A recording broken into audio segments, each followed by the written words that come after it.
Et yo tout le monde, c'est Hiromanga, on se retrouve aujourd'hui pour une nouvelle vidéo où je parlerai des animés, suites, films et OAV de prévus pour cet automne 2021, donc pour octobre. La liste va être longue, donc je vous propose de commencer la vidéo sans plus tarder. Comme d'habitude, si mes vidéos vous plaisent, n'hésitez pas à liker, partager et à vous abonner, ça me ferait plaisir, ça m'aiderait beaucoup. Sur ce, commençons. Digi meets Girl. L'histoire se déroule en été dans la ville d'Okinawa. Maïse Iga est en première année de lycée. Durant les vacances d'été, elle travaille à temps partiel en tant que réceptionniste dans l'hôtel familial. Un jour, un invité venant de Tokyo nommé Ichiro Suzuki débarque, et depuis son arrivée, des choses étranges se produisent dans l'hôtel. Des poissons qui nagent dans la pièce, un immense figuier des banyanes, un arbre du sous-continent indien qui traverse le plafond de l'hôtel. Quel est donc ce mystérieux phénomène qui se produit devant eux? 180 Bio de Kimi no Mimi o Shiawase ni Dekiruka. C'est un animé centré sur le thème de l'ASMR permettant aux téléspectateurs de découvrir l'ASMR en 180 secondes. L'histoire tourne autour d'une héroïne qui met ses camarades de classe au défi de partager son hobby d'enregistrer des œuvres d'ASMR. J'avoue avoir été étonné de voir un animé sur ce thème, j'avoue que je suis curieux à ce sujet, ça a l'air intéressant à voir lors de sa sortie.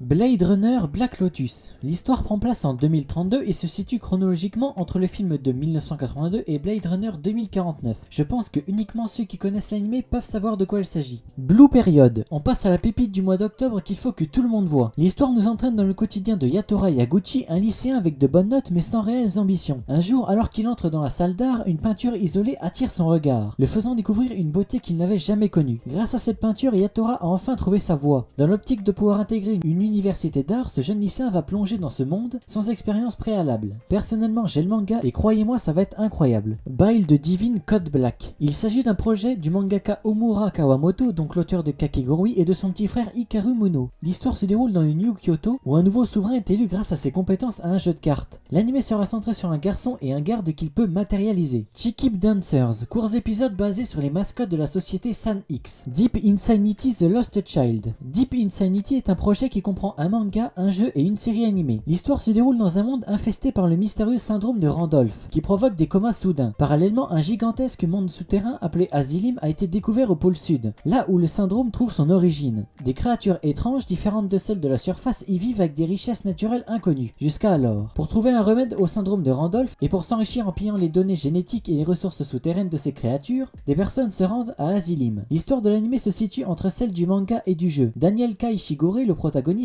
décide de se rendre aux confins d'Asylim avec un but précis. Gyakuten Sekai no Denshi Shoujo. Il s'agit d'une série animée originale du réalisateur Masaomi Ando, Toilette Band Danako et Kuzu no Hankai. L'histoire se déroule en 2019, juste avant le changement d'ère historique pour le Japon. Soudainement, une brèche vers une autre dimension est apparue dans le ciel. De l'autre côté se trouve Shinkoku Nippon, un monde alternatif au sein duquel le ciel et la terre sont inversés. Ce monde est resté bloqué à l'ère Showa et a par conséquent conservé l'ancien système militaire. L'armée de cet autre monde décide d'envahir très rapidement le vrai Japon avec des robots humanoïdes géants appelés Garan et leurs armes à gaz nommées Genmu, qui peuvent rendre nos armes modernes inefficaces. Shinkoku Nippon s'empare donc très rapidement du pouvoir et réalise une conquête éclair du Japon. Une décennie plus tard, notre Japon actuel est devenu le Genkoku Nippon, un état fantoche du Shinkoku Nippon. Sous une censure sévère, les mangas, les animés, les idoles et autres sous-cultures autrefois florissantes ont complètement disparu. Du moins c'est ce qu'il semblait. En effet, une organisation nommée Arahabaki se prépare dans l'ombre à la rébellion. Kaginado. Il s'agit d'un crossover entre Canon, Air, Clannad, Little Buster et Rewrite où les personnages sont représentés sous forme de chibi. Komi-san wa Kumushu desu. Komi-san est la plus jolie fille du lycée et les personnes autour d'elle ne peuvent s'empêcher de la regarder. Presque toute l'école la voit comme une beauté froide qui n'est pas à leur portée. Mais Tadano Ito connaît la vérité. Elle est tout simplement trop timide pour communiquer avec les autres. Komi-san, qui souhaite corriger cette mauvaise attitude, va essayer de changer avec l'aide de Tadano. Kyuketsuki Sugu Shinu. L'histoire se centre sur un chasseur de vampires qui décide de se rendre dans un manoir après avoir eu vent des rumeurs concernant des enlèvements d'enfants. En arrivant sur place, il découvre que le vampire n'est rien d'autre qu'une mauviette et que les enfants kidnappés utilisaient tout simplement cette maison hantée comme terrain de jeu. Miruko-chan. Un jour hasardeux, une lycéenne tout à fait banale commence soudainement à voir des fantômes. Elle n'essaie pas de leur échapper et encore moins de les affronter. Elle fait juste de son mieux pour les ignorer et ainsi continuer à mener une vie paisible. C'est un mélange de comédie et d'horreur, donc pourquoi pas. Muvluv Alternative. Nouveau projet de la franchise Muvluv Alternative annoncé à l'occasion des 20 ans de la société Age à l'origine des jeux. Pas plus d'infos à l'heure actuelle. Osama Ranking. L'histoire suit les aventures amusantes et attendrissantes de Bodge, un tout petit prince qui du haut de son jeune âge passe son temps à fuir la réalité du royaume. Fils d'un roi hautement respecté, celui-ci ne pense qu'à s'amuser. Il va bientôt faire la rencontre de Kage, un drôle de personnage avec qui il va vite se lier d'amitié. Platinum End, fait d'ailleurs par les mangaka de Death Note et Bakuman. Mirai est un jeune homme qui a perdu toute foi en la vie depuis le jour où ses parents ont perdu la vie et qu'il fut invité à vivre chez son oncle et sa tante. Peu cordiaux, ces derniers derniers ne font que maltraiter Mirai et l'exploitent tel un esclave. La vie de Mirai n'est donc que misère et désolation depuis le décès de ses parents. Une situation plus que précaire qui poussera finalement notre héros à envisager le suicide comme seul et unique moyen d'échapper à cette vie de souffrance. Mais le jour où il décide de passer à l'acte, Mirai est sauvé in extremis par Nassé, un ange qui lui révélera d'effroyables vérités concernant sa famille d'accueil et qui accessoirement lui fera don de 3 mystérieux pouvoirs. Des ailes pour voyager librement, une flèche rouge pouvant rendre amoureux n'importe qui durant 33 jours, et enfin une flèche blanche pour endormir un individu durant toute l'éternité. Nassé prendra également la peine d'avertir Mirai qui n'est pas le seul individu sur cette terre à jouir de tels privilèges. En effet, 12 autres personnes ont également reçu des pouvoirs d'ange, ceci dans l'optique d'élire l'humain qui remplacera dans 999 jours Dieu. Tour à tour intrigué, fasciné puis terrifié par les propos de Nassé, Mirai conclut qu'il serait judicieux de décliner sa proposition. Mais dans le même temps, Nassé l'informe qu'en cas de refus, ses pouvoirs lui seront enlevés et il mourra par suicide comme cela aurait dû se produire initialement. Ce que notre héros ignore cependant, c'est que sa vie est désormais plus que jamais menacée par les autres élus avides de pouvoir qui projettent secrètement de se débarrasser des autres potentiels candidats à l'élection de Dieu. Puraore Pride of Orange. L'histoire nous entraîne dans le quotidien de Mizusawa Manaka qui, en compagnie de sa sœur et de ses amis, se rend à une classe d'essai organisée par les Dream Monkeys, une équipe de hockey sur glace basée dans la ville de Nikko. À l'issue de cet entraînement, Manaka et ses amis sont fascinés par ce sport et décident de rejoindre l'équipe après une invitation de l'entraîneur. Pendant ce temps, Kyoseyu, une célèbre joueuse de hockey sur glace faisant partie de la puissante équipe de Kushiro Snow White, décide de non seulement quitter son équipe mais aussi d'arrêter de pratiquer ce sport. Suite à cela, elle rejoint sa grand-mère habitant à Nikko. Nous allons ainsi suivre le quotidien de débutante passionnée et d'une ancienne joueuse ne désirant plus jamais remettre un pied sur une patinoire. C'est d'ailleurs le premier animé ayant pour thème le hockey sur glace féminin. Sayate no Paladin. Dans une ville de mort, en ruine depuis longtemps et loin de la civilisation humaine, vit un seul enfant. Il s'appelle William et est élevé par 3 morts vivants. Blood, le chaleureux guerrier squelette, Marie, la gracieuse prêtresse momifiée, et Gus, le grincheux sorcier fantôme. Ces 3 morts vivants aiment le garçon et lui enseignent tout ce qu'ils savent. Mais un jour, William commence à se demander qui il est vraiment. Le jeune garçon va ainsi devoir percer les mystères de ce lointain pays de mort et découvrir les circonstances qui l'ont amené dans ce lieu désolé. De plus, ces 3 morts vivants semblent lui cacher de nombreuses choses sur sa vraie nature. Sakugan. Dans un avenir lointain, longtemps après que le calendrier grégorien ne soit plus utilisé, les humains vivent entassés les uns sur les autres, dans un endroit nommé le labyrinthe, un monde souterrain. Divisé en de nombreuses colonies, le labyrinthe est connu pour ses températures extrêmes, mais aussi pour ses filons d'or, d'argent et d'autres richesses. Dans l'une de ces colonies, une fillette de 9 ans nommée Memempu et son père Gagumber montent à bord d'un robot de travail pour miner du minerai. Ils gagnent leur vie en occupant la plus basse profession des ouvriers. Un jour, Memempu demande à son père de la laisser partir pour devenir une marqueuse, une profession similaire à la spéléologie, pour retrouver sa mère qui a quitté la maison. Il s'agit d'un métier dangereux avec taux de survie inférieur à 5%, car une mystérieuse créature rôde dans les tunnels. Comme découvrir un monde inconnu est un travail dangereux, les cartes ont une grande valeur dans le monde du labyrinthe, et sont vendues à des prix élevés sur le marché. Ne pouvant la laisser partir seule, Gagumber décide d'accompagner sa fille. C'est ainsi que le voyage d'un père et de sa fille débute. Sankakumado no Sotogawa wa Yolu. Kosuke Mikado, un jeune libraire, possède un don très particulier mais qui le terrifie. Il est capable de voir des fantômes. Quant à Rito Iyakawa, c'est un exorciste qui possède des pouvoirs mais il semble impassible face à la peur. Quand tous les deux se rencontrent afin de mettre un terme à ce que Kosuke doit faire face, bien des choses vont changer pour les deux hommes. Sekai Saiko no Assassin Isekai Kizoku ni Tensei Sulu. Animé qui de base était prévu pour juillet mais a été reporté pour octobre. Quand le plus grand assassin de l'époque est tué, il se réveille devant une déesse qui lui propose de le réincarner dans un autre monde. Cependant, elle a une condition, il doit assassiner le héros de ce monde. Ayant désormais un objectif précis, il se réincarne en tant que Luck Tassa, le dernier né de la lignée d'assassins de la famille Tassade. Selection Project. La Selection Project est un événement annuel très important pour les personnes désirant devenir des idoles. C'est aussi la scène qui a vu naître Amazawa Akari, la légendaire idol. L'histoire nous entraîne dans le quotidien de Miyama Suzune, une jeune fille qui rêve de pouvoir participer à cet événement. Étant malade depuis son enfance, elle écoutait souvent les chansons d'Akari dans son lit d'hôpital. Lors de son dernier été de collégienne, Suzune décide de participer au 7ème Selection Project afin de réaliser son rêve. Face à des milliers de candidates, va-t-elle réussir à se frayer un chemin et atteindre la finale? Senpai ga Urusai Koai no Anashi. Igarashi est une jeune femme travaillant assidûment au bureau. Takeda, son aîné, l'agace constamment et pourtant elle se rapproche de plus en plus de lui. Nous allons ainsi suivre ces personnes durant leur journée remplie de moments comiques et romantiques alors qu'Igarashi essaie de trouver un équilibre entre le travail, sa vie privée et l'amour. Shin no Nakama Janai Toyusha. Arrêtons-nous là aussi bien pour vous que pour moi au vu de la longueur du titre.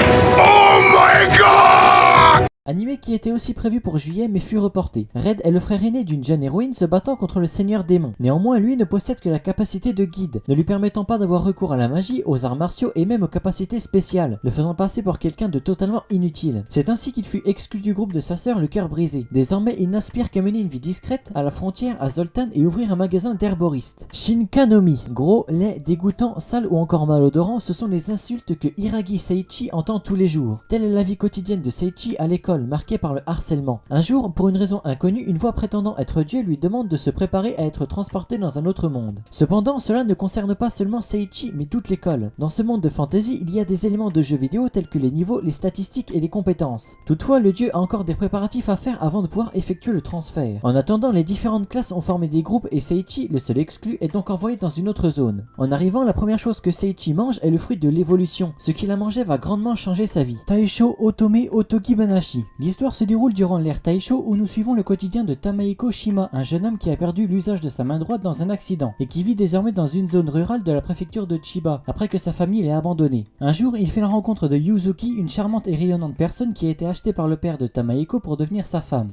Grâce à cette rencontre, le pessimiste et renfermé Tamaeko commence à changer. Tsuki to Laika to Nosferatu. L'histoire se déroule dans un monde fictif 10 ans après qu'une longue guerre ait divisé le monde en deux superpuissances. L'Union des républiques de Zirnitra à l'est et le Royaume-Uni d'Arnak à l'ouest. Ces deux superpuissances testent désormais leurs ambitions l'une contre l'autre dans une course à l'espace. En 1960, le premier ministre de l'Union, Gergif, annonce le projet Meshtat, un plan prestigieux visant à lancer des missions habitées vers l'ultime frontière. À cette fin, l'Union crée la ville isolée de Laika 44 où les candidats cosmonautes concourent pour les missions habitées prévues dans l'espace et où les scientifiques développent la technologie nécessaire à la réalisation de ces missions, le tout dans le plus grand des secrets. C'est dans ce cadre que nous suivons Lef Leps, un candidat astronaute remplaçant et sa nouvelle compagne, la vampire Irina Ruminescu. Dans le cadre d'une nouvelle et audacieuse opération, Nosferatu, le projet Meshtat va utiliser Irina comme cobaye pour tester les différentes conditions attendues dans l'espace et pour devenir, dans le futur, une membre d'une mission habitée. Lef va ainsi recevoir la mission de superviser la formation d'Irina en tant que cosmonaute. Nous allons ainsi suivre ces personnes qui, pour des raisons qui leur sont propres, rêvent d'aller dans l'espace. Visual Prison. L'histoire commence lorsque Ange Yuki, un garçon solitaire sans famille, se rend à Harajuku pour voir son artiste préféré. En arrivant, il assiste à une intense bataille musicale entre les groupes Eclipse et Lost Eden. Alors qu'il est submergé par la performance énergique des deux groupes, Ange est soudainement frappé par une douleur intense au cœur. Wacha Primaji. Matsuri Inoya est en première année de collège et elle adore les festivals. Elle rêve d'être en mesure de participer à Primaji, un événement né de la chanson, la danse et la mode. Un jour, Miyamu, une jeune fille énergique et perturbatrice, arrive du royaume magique et aide Matsuri à accéder au Primaji. Ensemble, elles rivalisent avec leurs rivaux pour monter au sommet de Primaji. Kyokai Senki. 2061. Le monde est désormais divisé en 4 blocs économiques qui ne cessent de se confronter les uns aux autres. À cause de sa position géographique, le Japon est le théâtre d'affrontements entre AM, de gigantesques machines de guerre humanoïdes. Ces dernières ont aussi pour rôle de patrouiller les rues et de contrôler la population nippone, qui vit ainsi sous l'occupation de plusieurs États. Bien qu'active, la résistance japonaise peine à obtenir des résultats concluants, jusqu'au jour où le jeune Amo Shina acquiert l'AM Kenbu. Tact Hop Destiny. Un jour, une météorite noire s'écrasa sur la Terre, ce qui changea complètement le monde. En effet, la météorite a donné naissance à des monstres nommés D2 qui se sont déchaînés. Ils se sont rapidement débarrassés de la musique car il s'agit de la seule chose capable de les vaincre. Cependant, des personnes ont rapidement décidé de faire face à ces monstres. Il s'agit de jeunes femmes qui détiennent le pouvoir de la musique, les musicartes. Grâce à des partitions, elles sont capables de vaincre ces monstres en s'associant avec les conducteurs, des personnes qui les dirigent. L'histoire se déroule durant l'année 2047 dans une Amérique détruite par les D2. Tact, un chef d'orchestre, est associé à une musicarte nommée Unmei. Tact souhaite que la musique revienne dans le monde et Unmei désire détruire ces monstres. Leur objectif est de se rendre à New York. Un animé d'ailleurs fait par Madhouse et Mappa, donc j'ai assez hâte de voir le résultat. Aria the Benediction. Il s'agit du troisième et dernier animé du projet Blue Curtain Call qui regroupe Aria the Havnayer et Aria the Crepusculo. Pas plus d'infos pour l'instant. Shikizakura. Peu d'informations dévoilées sur cette série pour l'instant, on sait juste qu'elle se composera au total de 12 épisodes d'une durée d'environ 30 minutes. L'histoire est pour l'heure décrite comme alliant le drame et la science-fiction dans un futur proche. Shumatsu no Harem. En 2040, un jeune homme, Reito Mizuhara, victime d'une maladie rare, est plongé dans un sommeil cryogénique pour 5 ans le temps qu'un remède soit trouvé. Il promet à son ami d'enfance Erisa qu'ils se retrouveront à son réveil. Quand on le réveille en 2045, il découvre un monde dans lequel 99,9% des hommes ont disparu suite au virus MK et est peuplé quasi uniquement de 5 milliards de femmes restantes. Tesla Note. Nous suivons le quotidien de Negoro Botan, une jeune femme qui depuis son plus jeune âge s'est entraînée en tant que ninja afin de devenir une espionne talentueuse. Un jour, on lui donne une mission secrète, Mission T, pour sauver le monde de la destruction, dans lequel elle fait équipe avec un excellent espion nommé Kuruma. Ils ont pour but de récupérer le cristal Tesla, l'héritage de l'inventeur Tesla Nikola. Ainsi, ils devront faire face à des agents d'autres pays qui souhaitent eux aussi s'emparer du cristal Tesla. Megaton Musashi. Alors pour celui-là, j'ai pas trop compris, j'étais sûr qu'il devait sortir en juillet, sauf que je le vois encore en octobre, donc à mon avis il a été reporté. L'histoire se déroule dans un monde à l'agonie où 90% de l'humanité a été éradiquée lors d'une invasion. Les survivants se sont réfugiés dans des abris où leurs souvenirs ont été effacés et où ils croient vivre tout à fait normalement. C'est tout pour les animés, passons désormais aux suites prévues.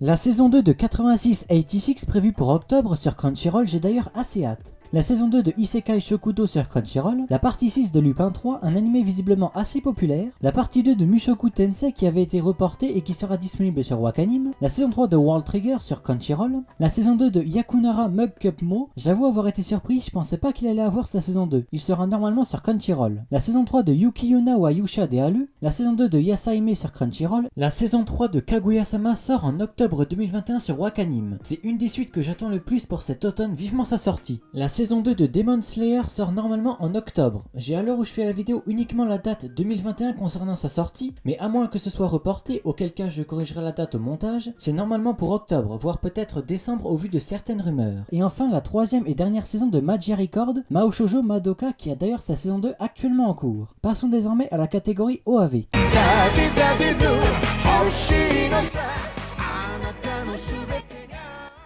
Un OAV de Otome Game prévu pour le 30 septembre 2021 sur l'enfance des personnages principaux en toute logique sur Crunchyroll. Un OAV de Wotakoi prévu pour le 14 octobre 2021. Et enfin un OAV de Given prévu pour le 1er décembre 2021, je pense sur Crunchyroll. On en a fini avec les OAV, passons au film.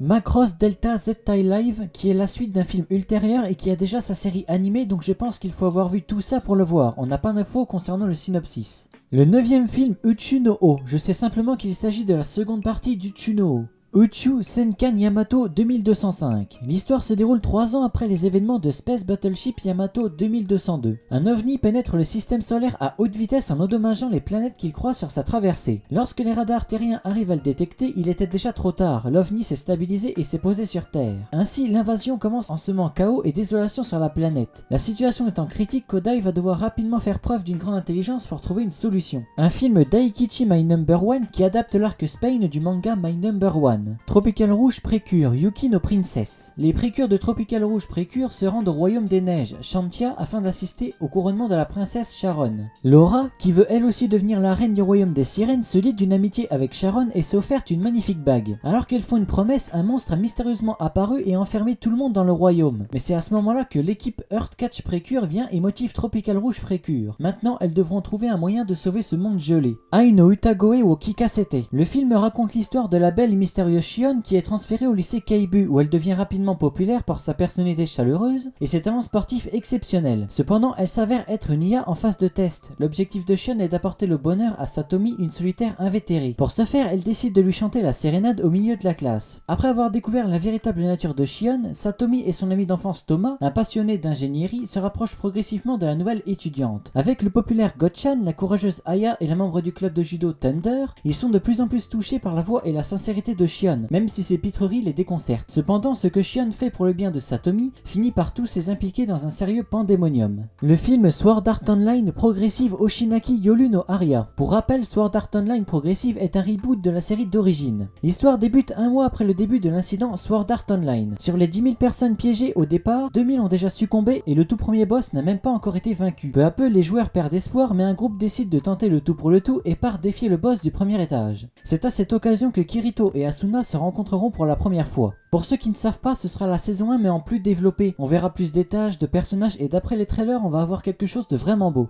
Eiga Sumiko Gurashi. Il s'agit du second film d'animation basé sur la franchise Sumiko Gurashi, tout simplement. Pour finir, Hula Fula Dance. Cette histoire se déroule au Spa Resort Hawaiian, un hôtel sur le thème hawaïen se situant dans la préfecture de Fukushima. Nous y suivons Natsunagi Iwa, une novice hula qui a décidé de faire carrière dans ce domaine. Nous allons ainsi suivre son évolution en compagnie de ses camarades de classe. Bon et bien voilà, nous arrivons à la fin de la vidéo, j'espère qu'elle vous aura plu. Il est possible en fonction de la sortie de cette vidéo que j'oublie quelques annonces, comme il y en a qui sont annoncées très peu de temps avant leur sortie, mais s'il en manque je les mettrai en épinglé commentaire, ne vous en faites pas. N'hésitez pas à liker, partager et à vous abonner, ça me ferait plaisir et ça m'aiderait beaucoup. Sur ce, moi je vous dis à plus pour une prochaine vidéo.